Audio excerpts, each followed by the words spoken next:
جب اس زمین پہ اللہ کے ولی امام علی علیہ السلام کی آمد کا وقت قریب آیا تو تاریخ گواہ ہے 30 عام الفیل 11 رجب کو امام علی علیہ السلام کی والدہ بی بی فاطمہ بنت اسد خانہ کعبہ کے قریب آتی ہے اور دیوار پہ ہاتھ رکھ کے کہتی ہے اے اللہ اپنے ولی کا ظہور فرما۔ تو بس دیوار کعبہ کا ٹوٹنا تھا اور امام علی علیہ السلام کی والدہ کا اندر داخل ہونا تھا۔ یہ منظر حضرت عباس ابن عبد المطلب دور سے دیکھ رہے تھے۔ جیسے ہی آپ نے دیکھا تو لوگوں کو چیخ چیخ کے کہنے لگے کہ ابو طالب کی زوجہ خانہ کعبہ کے اندر چلی گئی، آؤ کعبے کا دروازہ کھول کے ان کو باہر نکالتے ہیں۔ یہ بات مکے سے پورے عرب میں پھیلنے لگی، لوگ دور دور سے آنے لگے کہ ابو طالب کی زوجہ جس کے پیٹ میں بچہ تھا خانہ کعبہ کے اندر، وہ بھی دیوار سے۔ لوگ خانہ کعبہ کے دروازے کو کھولنے کی کوشش کر رہے ہیں لیکن کسی سے بھی اللہ کے گھر کا دروازہ کھلتا نہیں ہے۔ اس وقت پوری دنیا میں 2 لوگ مطمئن تھے، ایک حضرت ابو طالب اور دوسرے اللہ کے رسول حضرت محمد مصطفیٰ صلی اللہ علیہ وآلہ وسلم۔ تاریخ نے لکھا عرب کی سرزمین پہ اس سے پہلے اتنا ہجوم ایک جگہ اکٹھا نہیں ہوا تھا۔ بس تاریخ 13 رجب 30 عام الفیل سب خانہ کعبہ کو دیکھ ہی رہے تھے کہ اتنی دیر میں دیوار کعبہ ہلنے لگی اور وہی شغاف پھر سے ظاہر ہوا۔ سب لوگ حیرت سے دیکھ رہے تھے۔ اتنے میں حضرت ابو طالب فرمانے لگی اے محمد جاؤ دیکھو۔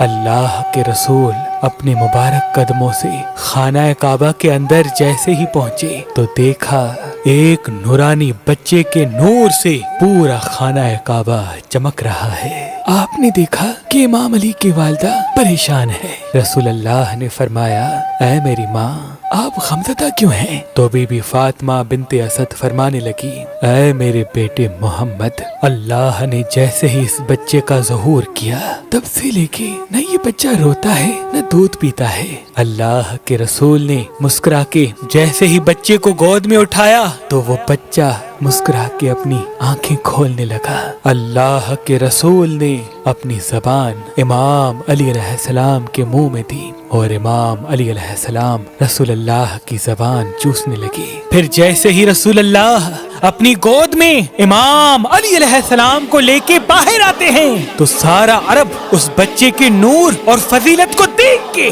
جھومنا شروع ہو جاتا ہے اور لوگ پوچھنے لگتے ہیں اور آپس میں کہنے لگتے ہیں کہ اس کا نام کیا رکھیں۔ اتنے میں اللہ کے رسول فرماتے ہیں اے لوگو، اس طرح سے آج سے پہلے کسی بچے کی ولادت نہیں ہوئی۔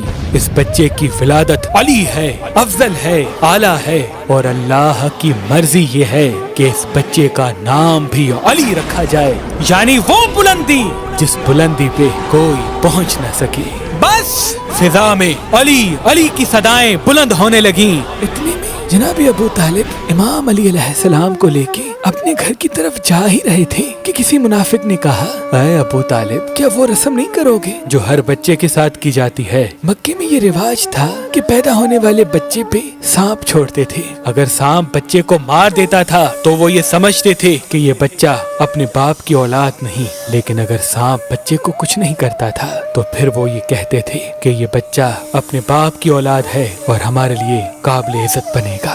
حضرت ابو طالب نے اللہ کے رسول کو دیکھا، امام علی علیہ السلام کو دیکھا اور ایک جگہ امام علی علیہ السلام کو رکھ کے کہنے لگے لاؤ اس سانپ کو جس پہ تم فخر کرتے ہو۔ وہ سانپ چھوڑا گیا۔